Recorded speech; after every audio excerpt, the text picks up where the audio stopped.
I'm in the middle of nowhere, stuck on my own on a mountainside. This is pretty bad, mate. About to be something that we can't recover from. Safe to say, things are not going well out here. And it feels like the more I try to get myself out of this unenviable situation, the deeper into the mire I dig myself. Within minutes of me trying to recover it, the cruiser was buried up to its axles. And even worse, the wet, muddy embankment to the side of the vehicle was starting to slide out, leading to the suddenly very real possibility of a rollover. Oh God, the car's almost on its side. Honestly, I think one good gust of wind and that could go any minute. But how exactly did I get here, marooned alone on the side of a wind-blasted mountain, hardly 2 days into my expedition? Well, let me bring you up to speed. Feeling a bit unprepared for this. This is the worst one I've ever got myself into, without a doubt. I gotta get out of here, man.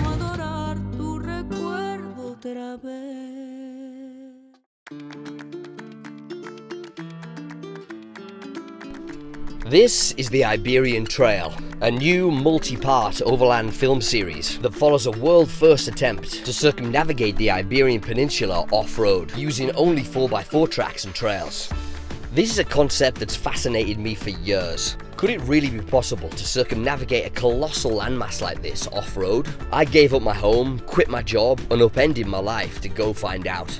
I spent months poring over old maps and GPX files, and tracing thousands of miles worth of trails on satellite maps to put together an epic route that would take me through some of the continent's most remote places. What I was left with was a tortuously winding pathway through some of the most diverse terrain imaginable. From towering mountains to vast deserts and plains, this route has it all, alongside the extreme four-wheel drive to match. I'll push through tight forest trails, waist-deep mud, high mountain passes full of snow, and every other type of four-wheel drive imaginable. Tackling this trail alone, I'll live out of my DIY Land Cruiser camper, living on the road for months as I attempt this expedition. This vehicle is more than 30 years old, and thanks to the extreme terrain that I'm putting it through on the daily, it's not letting me off lightly. Woo, baby. I'm conducting all the maintenance and repairs as I go on the road, with a basic kit of tools that I can carry in the back of the cruiser, for a fully self-sufficient, off-grid overland expedition. This trip started off with a single big idea, an off-road circumnavigation of the Iberian Peninsula. Will it succeed? I have absolutely no idea, but I'm strapped in until we find out. If you're ready to accompany me on the Iberian Trail, hit that subscribe button, and we'll tackle this wild, multi-month overland expedition together.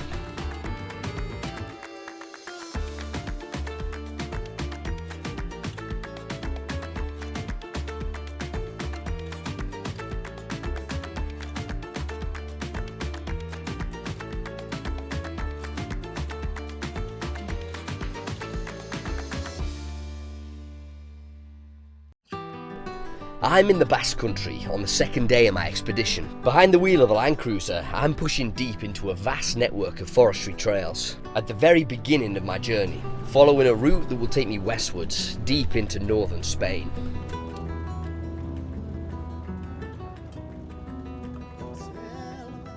It's like a whole network of tracks down there on the side of the mountain.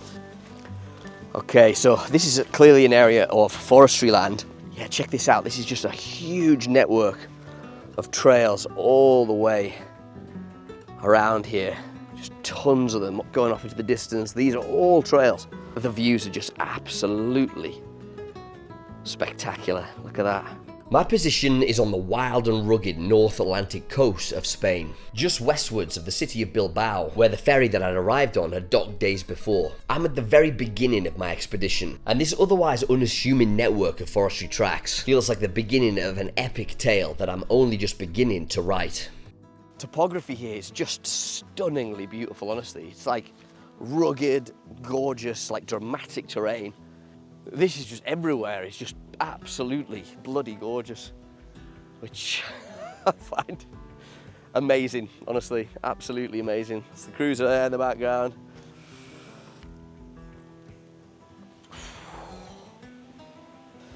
So we're coming off the back of a really bad storm. While I was in that cabin, There was Storm Iawn, or I don't know how the hell you pronounce it, to be honest. I've just seen it written. When I was leaving the UK, funnily enough, it was hitting the UK and I was kind of outrunning the storm. And then it hit the coast of Spain as well, so you can imagine the power of this bloody storm to come right from across the Bay of Biscay from England following me. And so, yeah, it's pretty blustery and cold with scattered showers as this storm moves further south over the Iberian Peninsula. And so tonight, I don't really know where the hell I'm going to camp, honestly. I've no idea. That's the beauty of all this. I want to find somewhere pretty sheltered, ideally out of the wind and potentially rain if it comes. Over the course of the morning, I pushed deeper into the track network, generally on wide, easy and well-maintained forestry routes. The trail I'd plotted was taking me up into the mountains, into the wild and remote hinterlands of the Basque Country, and ultimately westwards towards the border of the neighbouring state of Cantabria. Alright, so it looks like we're heading into some pretty dense pine forest right now. Alright. Proper little four-wheel drive track this. As I pushed upwards into the mountains, the trail became narrower, muddier, and more uneven. It slowed down my progress considerably, but also made the driving experience much more interesting, and adding to the impression that I was heading out of civilization and into the wild. So this track right now is taking us up the mountain to the summit. So there's the summit called, I think the mountain's called Leda. And so this little tiny single track, four-wheel drive track is taking us right to the very top.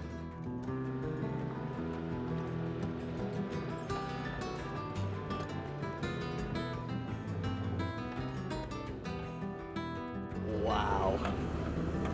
Oh my God, this is so cool. I gotta show you this in more detail. So this is where we are on the maps. So this is the summit right here. Yeah, half a kilometre in the air, and look at the view. Incredible. And it looks like this track is only going to get more interesting. Oh, this is so cool. Oh God, I've gotten right into a bloody blackberry bush. Blackberry bush? What do you call it? A thorny ass bush anyway. Yeah, this is all case in point forestry land. Wow, the views are unbelievable, man. Check it out.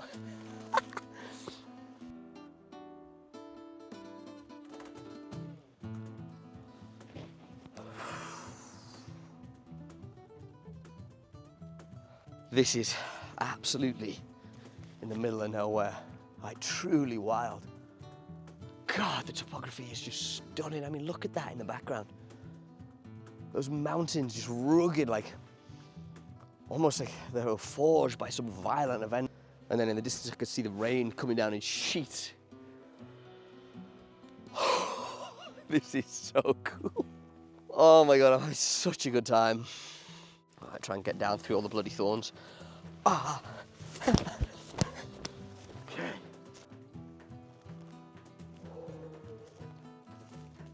Wow. Okay.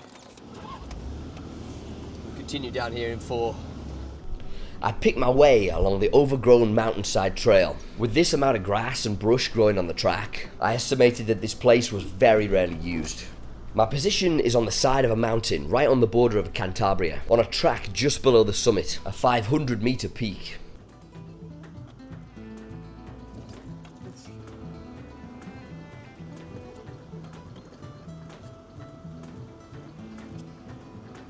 Picking my way down this track really carefully. It's got some lumps and bumps. It kind of wants to pitch me over. Wow, look at this. This is actually pretty crazy. I don't honestly know if I can get through here, man.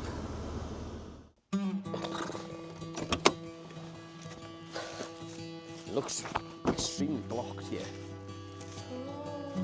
So there's this fallen tree which can move pretty alright. So this is the thing, it takes friggin' ages because you just gotta kind of scout ahead a lot, you know. Oh, this is a proper four-wheel drive track. Holy shit, look at this. Oh, wow. Damn, that's awesome. Oh my god, right. My relatively gentle forestry trail was about to join up with a proper steep four-wheel drive track, which would serve as my descent into the next valley. I dropped the vehicle into low four-wheel drive and pushed through the brush, heading ever deeper into this network of trails. Yeah, this is serious stuff. Okay, next bit of four-wheel drive. Holy shit. Yeah, that is a proper track, that one. Wow, okay, I need to go into low 4 for this, so I'm just going to pick its way down in low 4.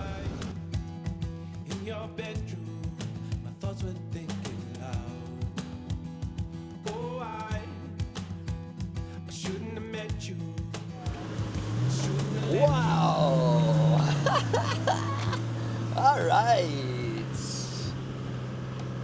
Alright, this track is already delivering way more than I thought that it was going to be.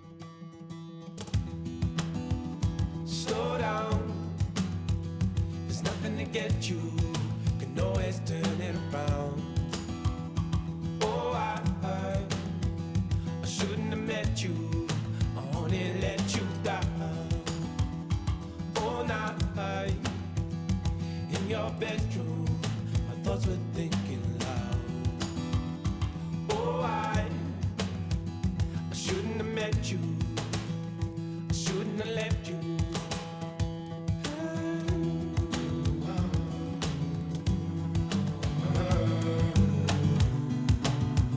I shouldn't have met you, yeah, yeah.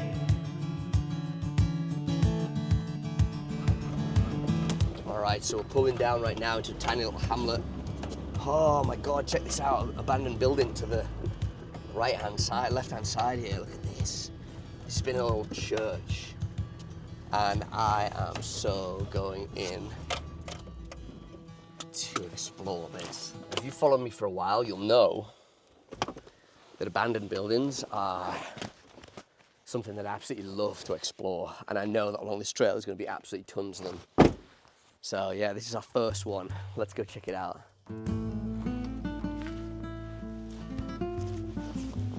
Wow.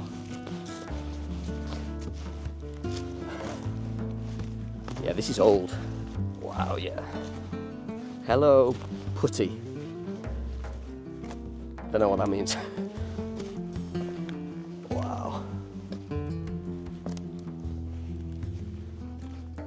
My God. Yeah, old abandoned church, maybe chapel, you would call it. Look at this. Wow, the old nave up here. Incredible. Look at this.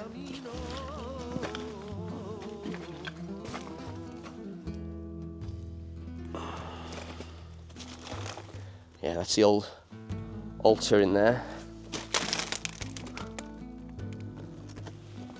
It looks like it's been almost some kind of fireplace, I think, in there. Or antechamber. Somebody's been having a good time in here at some point. Oh yeah, really good time. Check it out. That's the God's work, is it?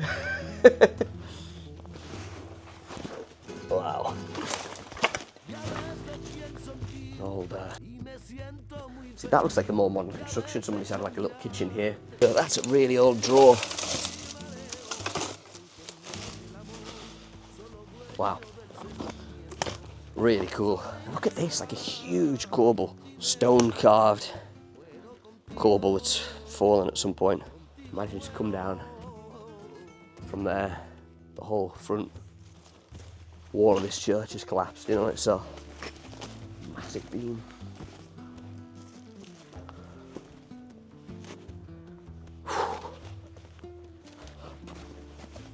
Tiny little hamlet. I don't know what this has been. The huge stanchion basis for something. some point. They're actually made out of concrete. I think that's been infrastructure. What a fascinating place. This looks like Franco era infrastructure to me. 1930s concrete with the huge chunks of stone and that in it. That's absolutely case in point, that sort of era of construction. And then two little houses.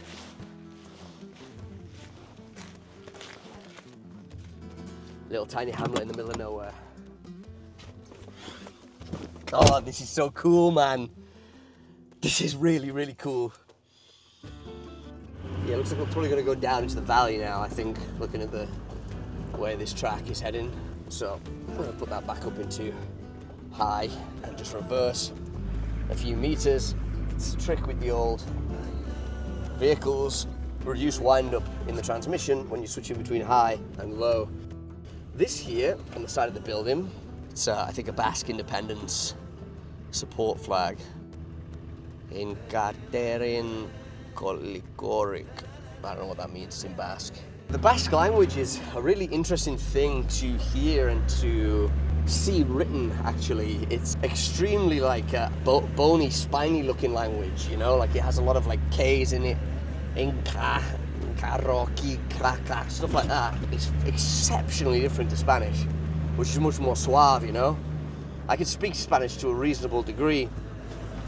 Basque is its own beast entirely. Really like it. It's like they've retained their distinct culture here in Basque country, their own language, their own culture, their own everything. And it's remarkable considering the persecution, you know, the Basques were persecuted to hell under Franco. And before that as well, but Franco really went to town. He banned the Basque language, I believe.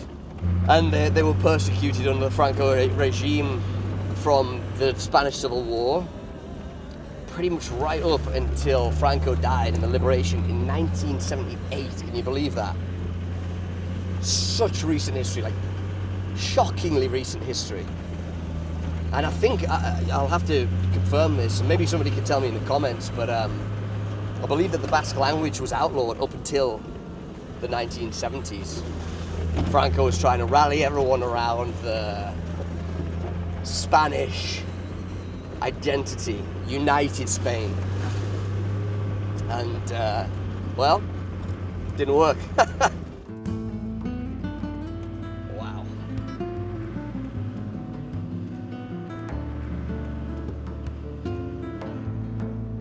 My God. As I pushed on into the afternoon, the terrain opened up with wide, dramatic vistas of bluff cliffs, cut forests, and mountains that rolled into the distance.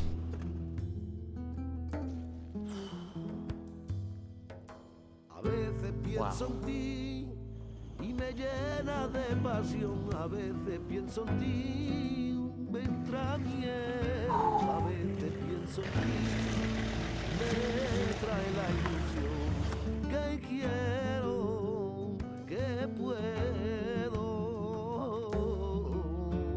Seguir mi camino.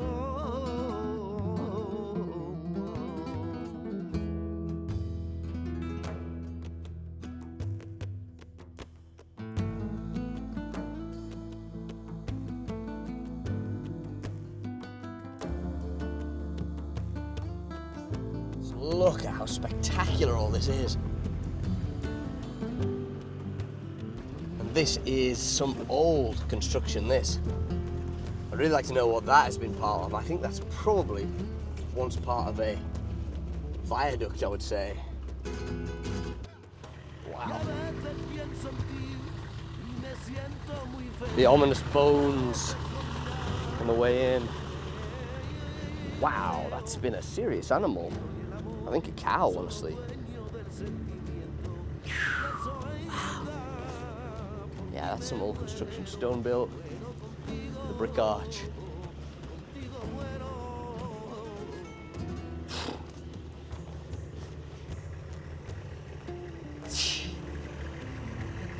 That's an awesome photo. Wish I had my camera on me.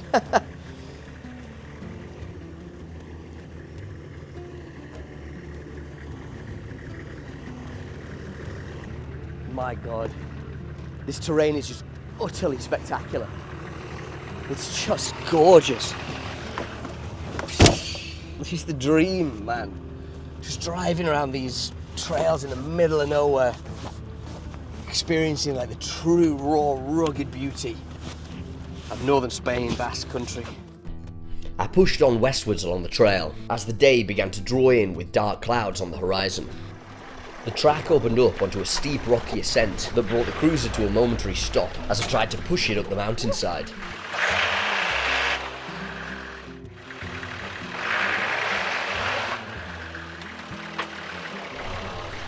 I reversed back down the rocks for another try, but the cruiser was just bouncing up and down with some tyre spin. I dropped back all the way to the bottom of the hill to try and get some more momentum for the ascent.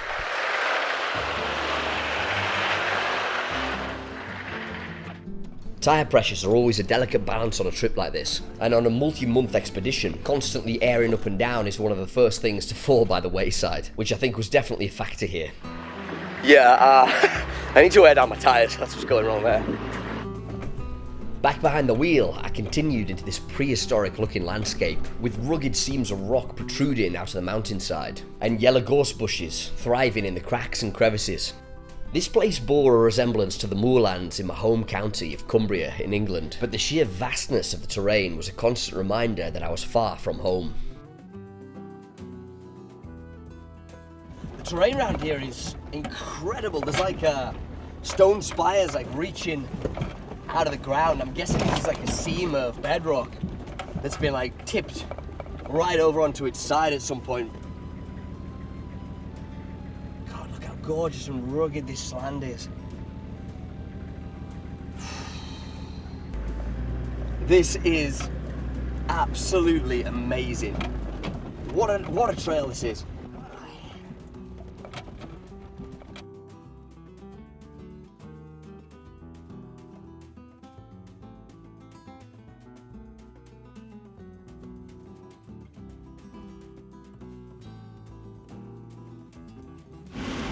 So the time is 5 o'clock now, 10 to 5. It's probably going to be dark at around 6 or maybe even before, given the weather. The weather is not great right now, and so I might only have about 45 minutes of light left. For my first night camping, ideally, I don't really want to be camping up in the dark. Here we go. Vaca. Hey, buddy. Tal vez es un toro. ¿Eres un toro, señor? ¿O eres vaca? Hablas español, ¿no? Dime. Oh, bud. He doesn't speak Spanish. I guess he was a Basque cow. Who would have thought, you know? I continued for a great many kilometres into the afternoon, driving an array of different types of trails, from almost impossibly tight farm tracks to ancient goat herders' routes, rarely used heritage trails that cross mountains and valleys, and mile after mile of winding forest tracks.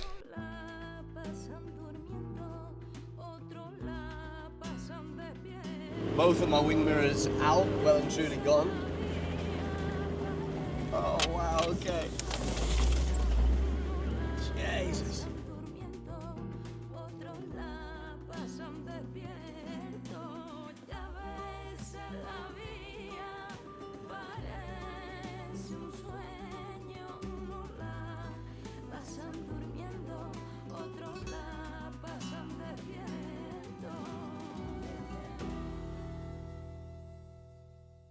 For all my talk about making camp before nightfall, I soon found myself on a high altitude plain as twilight set in, heading back up into the mountains in the rain. I generally attach a fair amount of romanticism to the idea of not knowing where you're going to sleep on any given night on the road. Sometimes it pays off and causes you to find the most fantastic campsites that you would otherwise have breezed by on the way to find some other pre-planned spot. Other times, like this evening, you find yourself crushing hard miles with nightfall setting in, when you'd much rather be already camped up somewhere, chilling out with a diesel heater on, making some dinner. I ended up driving up the side of a mountain on another switchback track on what turned out to be a pretty intense ascent and spitting me out at an altitude of almost 1,000 meters above sea level. Okay, this is the summit. Oh, that weather is grim. That weather is seriously grim. Oh, get out. Wow. That was unexpected. And like just for a second though, check out that. So right at the summit of this peak, that's the signpost up there. Jeez, man. Like down there must be incredible views, but yeah, you just can't see any of it in this weather. Oh man, I'm so much for bloody making camp by dark. Yeah, I mean it's pretty much dark as it is due to the rancid weather. It's a pity because like, yeah, I think we'll be seeing a lot otherwise, but yeah, you take the rough with the smooth, don't you? Dos caballos, tres caballos. Que bonitos. It looks like the ass of a silverback gorilla. Wow, 4. They are beautiful. Wild horses, man. My God, that's what they are. They're wild horses. Beautiful animals. Look at this, man. Sunset. Oh, that's gorgeous. Look at that.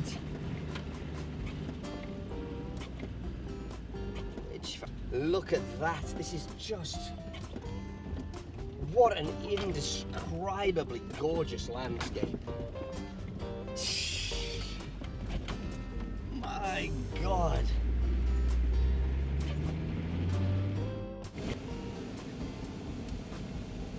Up ahead out of the fog loomed the first couple of trees I'd seen in about an hour, telling me that I was dropping altitude and about to dip back below the tree line. Up on the moors and mountains, it's just about impossible to find anywhere sheltered enough to make camp, but with the resumption of trees along my route meant the possibility of finding somewhere that I could park for the night. Wow. Man, alright. It reminds me of Colombia. These little tufts of cloud hanging in a valley, being buffeted along by the wind. Jesus, look at it.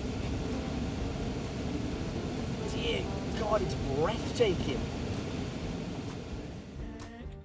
Moments like this are really what I love so much about this method of travel. Being treated to a magic moment in time like this that's pretty fleeting really never gets old. The lurid light of the sunset on the horizon was illuminating the clouds just right to create a truly dramatic scene that contrasted with the twinkling lights of the odd house way down in the valley below. Knowing that I was likely the only person on this mountain, and therefore the only person seeing this particular scene from this angle, kinda made it feel all the more special. I rolled the cruiser to a halt and jumped out so that I could fully take it in. Just look at it. It's indescribably beautiful. Little tiny towns in the valley down below, beneath the clouds. Me and my freaking cruiser. Wow. Hold on, I can hear air. Oh my God, I can hear air escaping from a tire or an airbag. Oh God. Freaking hell, where is this from?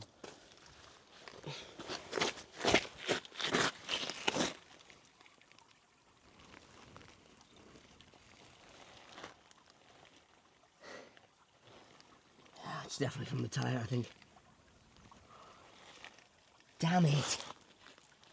Yeah, I've got a puncture. I just don't know where from. Bugger. It's definitely that side.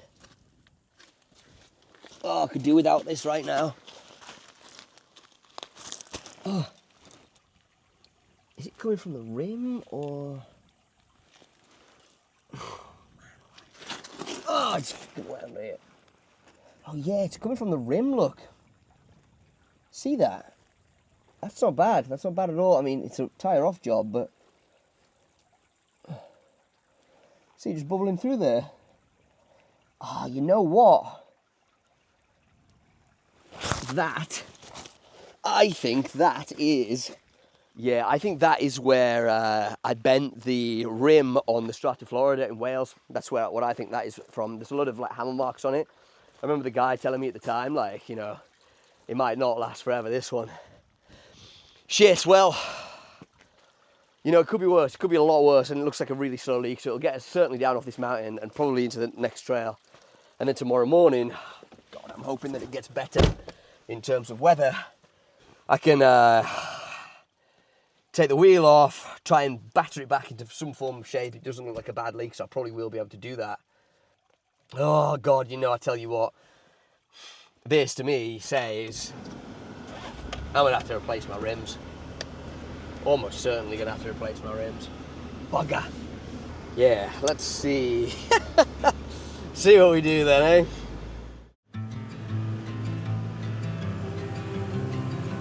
Wow.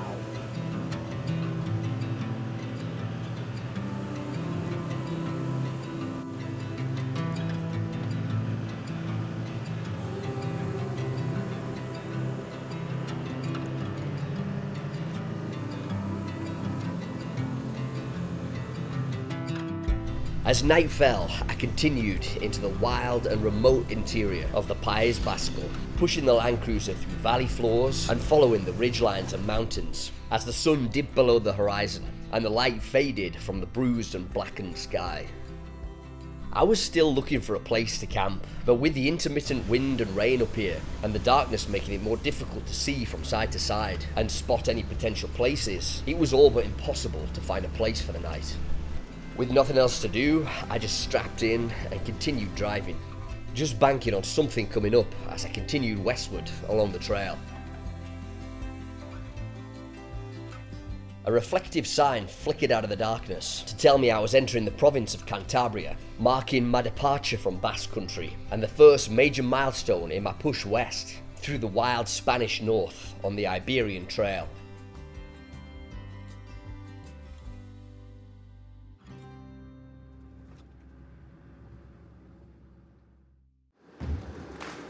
Cool old abandoned building right here.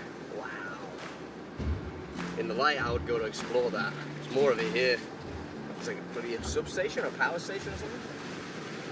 But yeah, in the dark, I am not here for that. Oh shit, man. I gotta drop some more air out this motherfucker. The trail took me up the side of another mountain, this one even higher than the last, pushing the Land Cruiser up a rough and rocky switchback trail. The bright LED beams on my spotlights illuminated the skeletal form of pylons that carried electricity over the mountains for the valleys below. Wow, okay, this is amazing.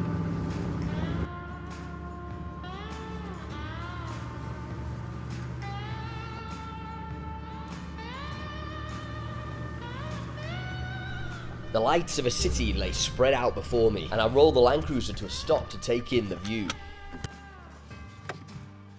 I want to kind of show you this vista. This is a point of view marked on the map. Oh, you must be able to see for miles, obviously, with it being dark. I can't see all that much, but wow.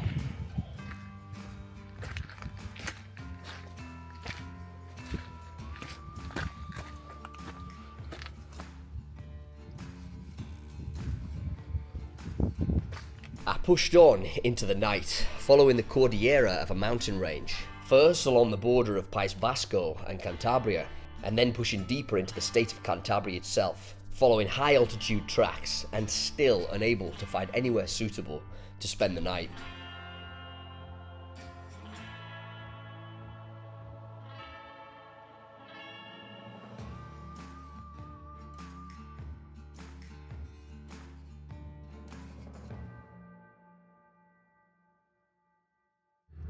Just look at this for a second.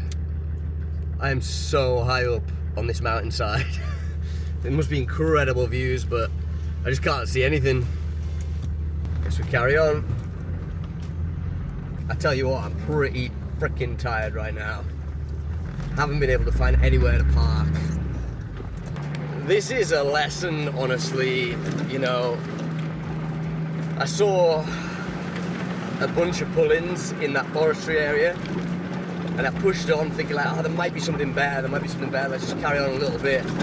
And here I am freaking like 3 hours further deep into this, and I can't find a place, and it's getting on for 10 o'clock at night. I'm really hungry and tired. kind of done with it, so yeah, that's something I should remember for next time, to be honest.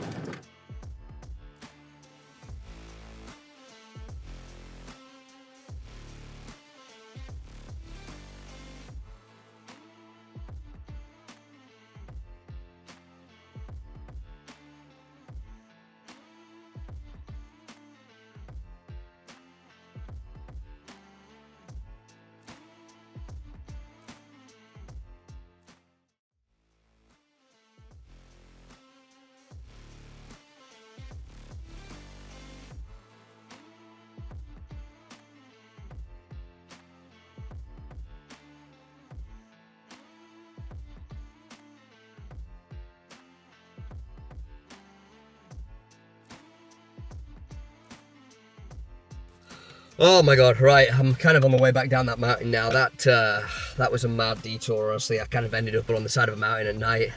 Not ideal, and that was some pretty intense off-roading in the dark. It's like, I'm not seeing anything, you know, on all the beautiful vistas and stuff, so it's just not worth it, you know. I'm trying to find a place to park. It's now 9:30, man. I should have stopped. Here we are, I just cannot find a place that's like secluded enough to park. It's just been like, especially on the mountainside, you're like properly exposed. Oh my god, I've been driving for so long. It's now almost 11 o'clock. And this is the first bit that I've seen that I might be able to pull into, well, I have pulled into, but that I might be able to camp in. It's kind of sufficiently hidden off the road, I think. Oh god. Let's have a look.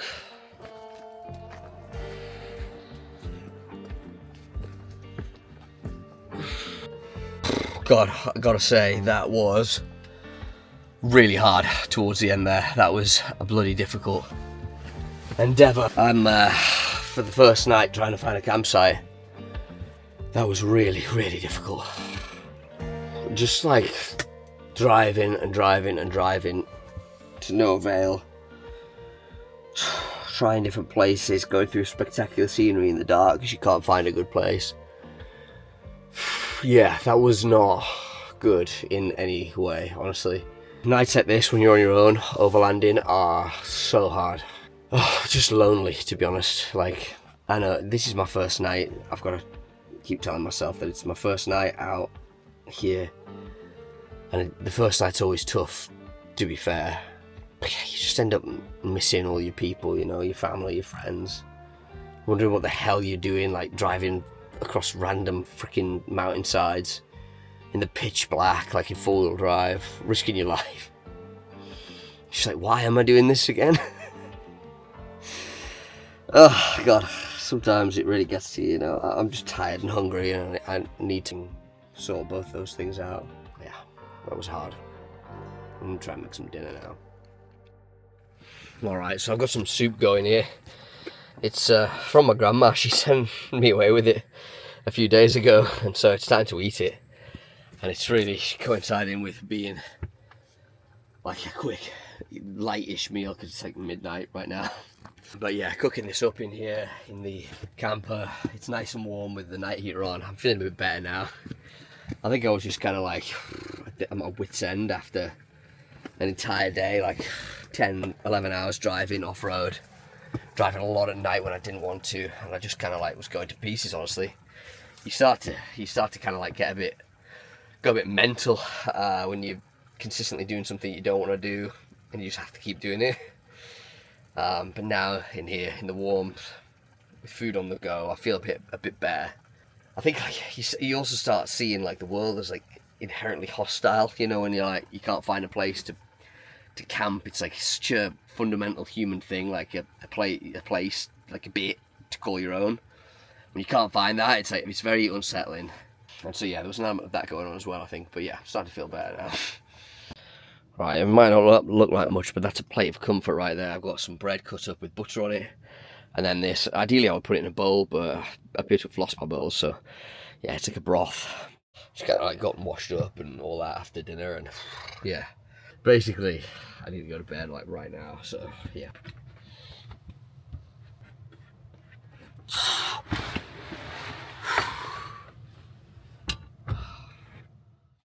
Alright, good morning.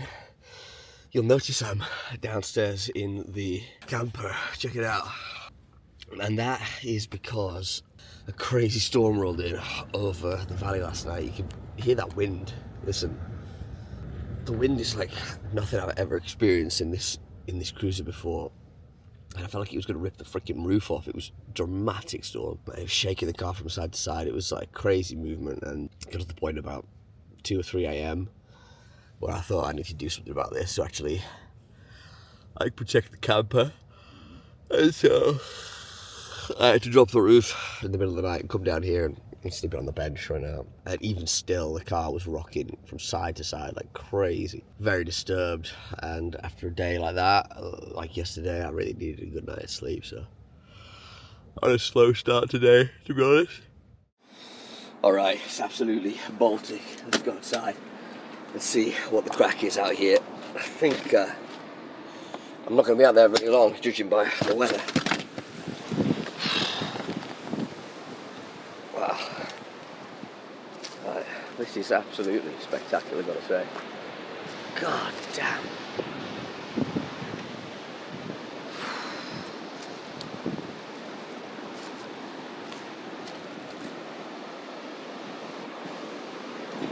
That's incredible, like it really is. It's huge, like a rocky spine sticking up out of the ground. Big old bluff cliffs. It looks like there's caves over there actually. God, it's spectacular. And yeah, there was really no problem camping down here last night whatsoever. Like I was, there's always an element of worry. So if you're going to get hassled or, the police aren't going to like it or whatever. But yeah, it's so secluded down here. I kind of thought that this down here linked up with the road. But now that I'm down here, I see that no, it just went further and deeper into the kind of forest. So yeah, that would have been even fine to kind of carry on down there. But yeah, my space is not half bad at all.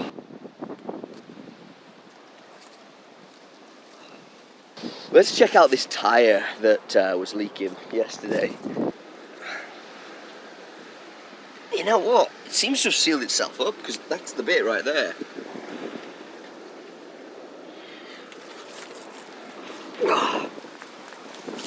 It's kind of bizarre. But yeah, it seems to have sealed itself. I mean, I guess I'll just leave it until it becomes a problem.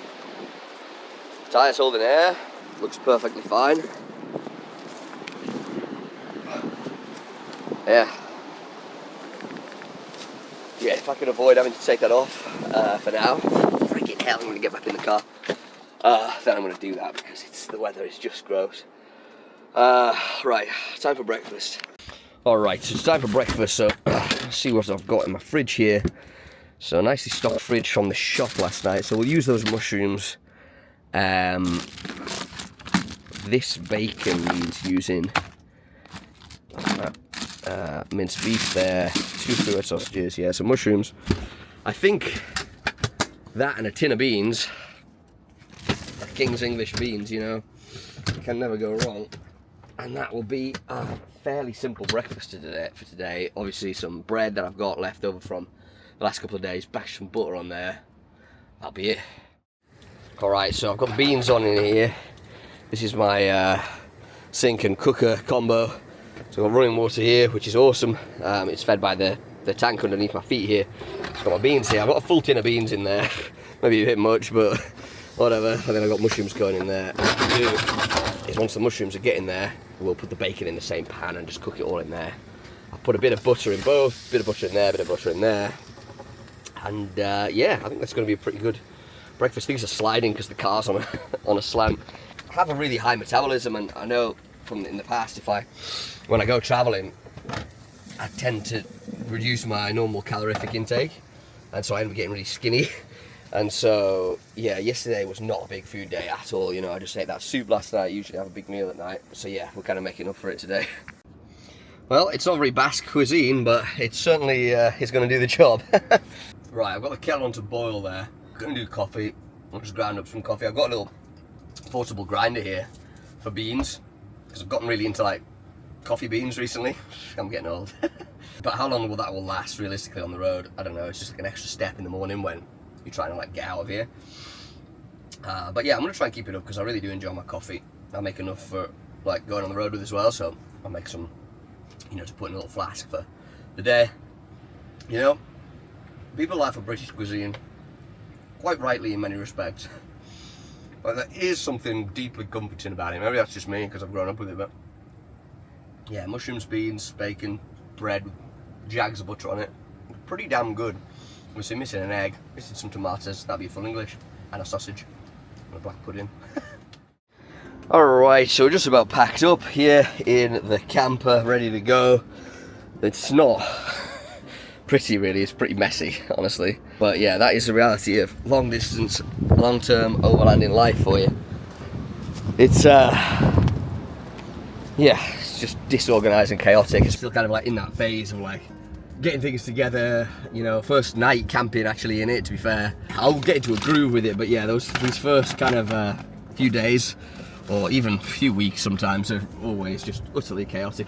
Oh my god, you'll never believe this. So this is how strong the wind is. I was just walking down there, just by chance, to take a photo of the car, and I noticed up in the bushes there, something orange, right up there. I was like, that's a weird colour.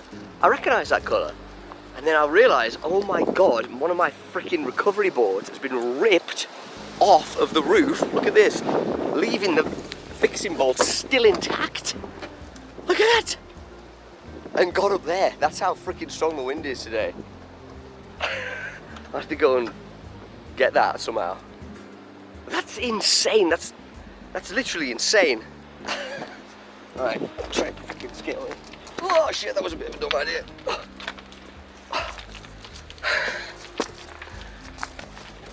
Bloody hell. Fuck's sake, that is a spiky little bastard, that. That one had unexpected spikes on it. Ha!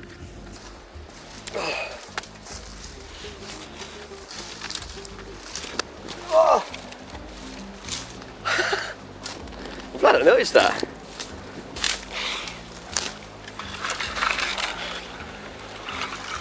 Oh.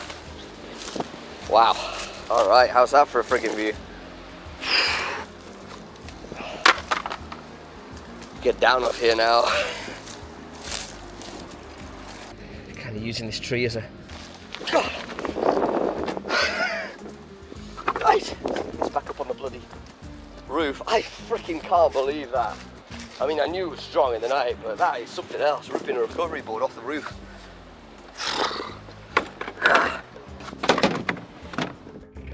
With everything packed away and the recovery board secured back up on the roof, I turned the cruiser around and got ready to hit the trail again.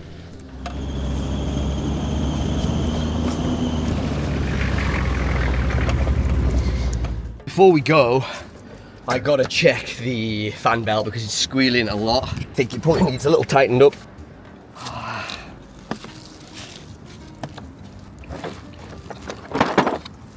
Could do with just nipping up a little bit.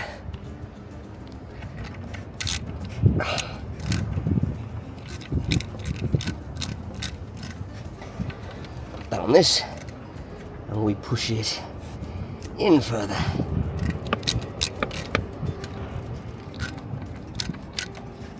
Yeah, that feels about right. Okay, so now we will tighten up the retaining screw and we should be good to go.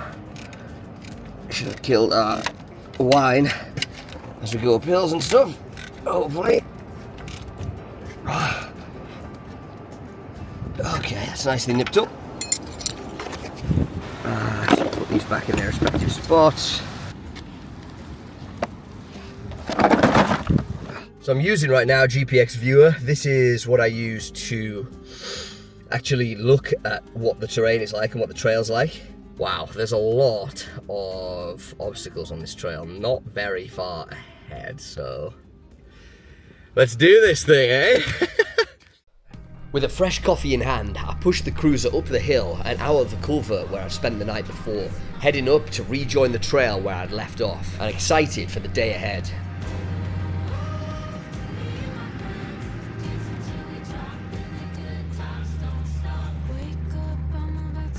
absolutely lovely. I passed through tiny, sleepy, red-roofed villages on dirt tracks, nestled into remote valleys here in the hinterlands of Cantabria. As the wind blasted across the mountaintops above, the sweet smell of wood smoke drifted in through the windows of the cruiser, bringing back vivid memories of being a kid by my grandparents' open fireplace. This is called La Corcova. It's a little tiny village. Look at the size of it, and it has like this huge church. There are maybe like 5 houses here. My God, I gotta show you this. It's just unbelievable terrain. Look at this, man.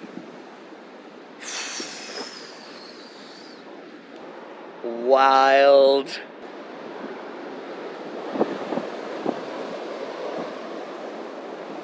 Truly, this is just breathtaking scenery. I can't believe my eyes at every turn. I mean, look at this. It's got everything you want. Abandoned buildings, spires of rock pointing towards the sky, and a freaking built Land Cruiser camper. Oh, this is the one, like.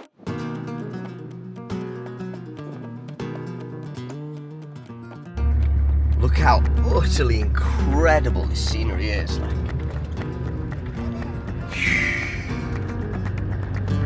Wow. This is like a prehistoric Lost World-esque scenery. It's actually just mind-boggling, man. The size, I don't even know if the camera does it justice, honestly. The size of these mountains and just the sheer rock sides, nothing like we have in the UK. It's way more dramatic. How violent this wind is. I'm getting out to try to take a photo. Oh my God. This is unbelievable, mate.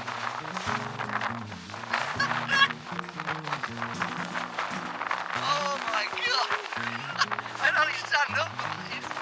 I've never seen anything like that in your life, mate.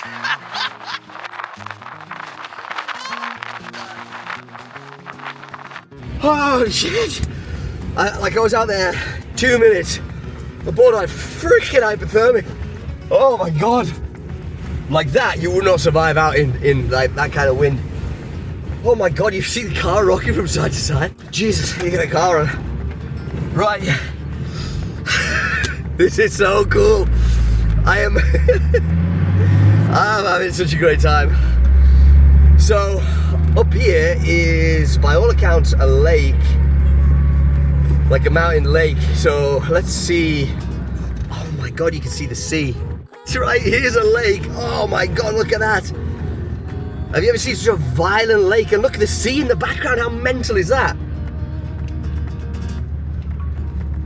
Wow. These vistas are like... It's like a lost world, man. Look at that lake, mate. The waves on it are unbelievable. It's such a tiny little lake as well. It's a little pond. The choppiness on there. You'd sink a boat on that. Look at that. I've got a lake here, valley in the distance, and then the sea, man. That is the most weird vista I think I've ever seen. So cool. Wow. Okay, so what does my map say here? Interesting. I don't really want to get out of the... Look at that, mate. I'm doing that up, man. Oh. This is a notification from someone who came before. Decido no intentarlo. Este tramo que queda por completar se ve difícil. Okay. So basically what they're saying there is they decided not to try this because the road that you need to do it, it looks very difficult. But we're not here to take half measures, are we? To be honest. I guess we're gonna check it out. At least let's check it out. I'm a little bit nervous, to be honest. The wind as well does not bode well, to be honest. Right, we'll drop it in high 4 for now. I've just been in high 2 the rest of the time. Oh my God, it's incredible. Drop it down into low 4 for this one. And we are Holy shit. I just can't really see what's off to the side there. That's the issue. Hoping it levels out pretty soon. Yeah, okay. Interesting. So I guess this is it here.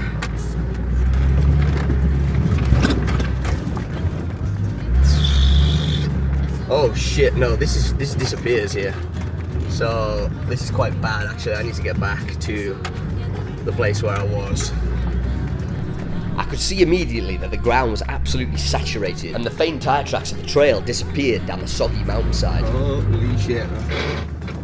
Back here quickly. In wet conditions like this was something that I didn't want to mess with. So I turned the cruiser around to head back to the main trail that I just left. No. Oh no. I am stuck, I'm well stuck, mate. As I accelerated to go uphill, the cruiser was sliding backwards down the mountainside.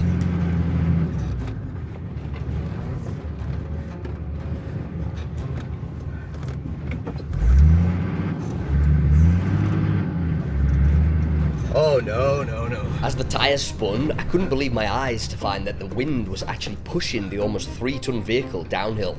Oh god, right. This is pretty bad, mate.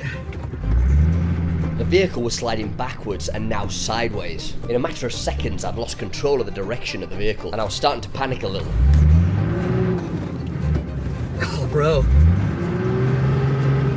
This is actually really, really bad. In an effort to reassert control over the situation, I turned the vehicle around, pointing down the mountainside. Oh, God. There was a trail marked distinctly on my map here, and my logic at this moment was, if it was marked on the map, how bad could it really be? I was about to find out just how flawed that logic really was. Probably not have done this. Oh, I soon found myself hurtling downhill in thick mud. In a situation like this, maintaining momentum is crucial, and I knew that if I stopped now, I was likely to sink into the mud. So with no time to think clearly, I just carried on. I was still hoping that the track would level out up ahead, and that I'd be able to push on and rejoin a normal track on some drier ground. wow.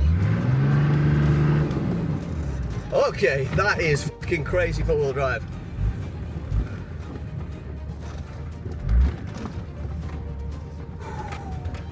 Whoa.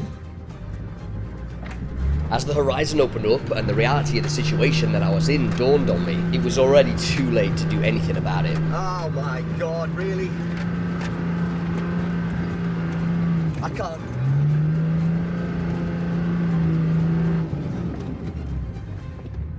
Oh my god, I've gotten myself into it here. Oh, this is really, really bad. I might struggle to get out of here.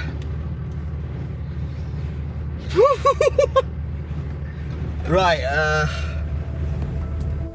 this is pretty bad. I did not expect it to get this mental right off the bat, honestly. I worked to free the Land Cruiser by conventional methods, using recovery boards placed in strategic spots to try and get a bit of traction.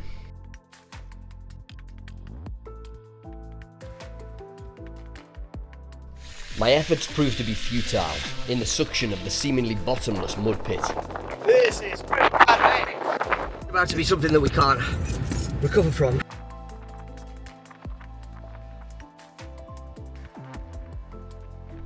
I worked and worked in the brutal crosswind, trying different positions and techniques with the recovery boards. Sometimes I'd manage to get a few feet ahead, but the steepness of the hill made it impossible to get any further, and ultimately reversing backwards for the run-up that I needed to get some momentum would prove to be my downfall. I ended up burying the back wheels in the thick, bottomless mud of the wettest part of this area. Buried up to its axles, the Land Cruiser was completely immobilized. Oh god, the car's almost on its side. Honestly, I think one good gust of wind and that could go over any minute. With the Land Cruiser buried in the mud, I went up the hill to scout ahead on foot. I was hoping that I might be able to find a way up that I'd missed, something to winch off, or even someone around that I could ask for help. But the higher I climbed up the mountain only confirmed what a desperate situation this really was. I was alone on this soaking wet, wind-blasted mountainside, and there were no obvious routes out of here.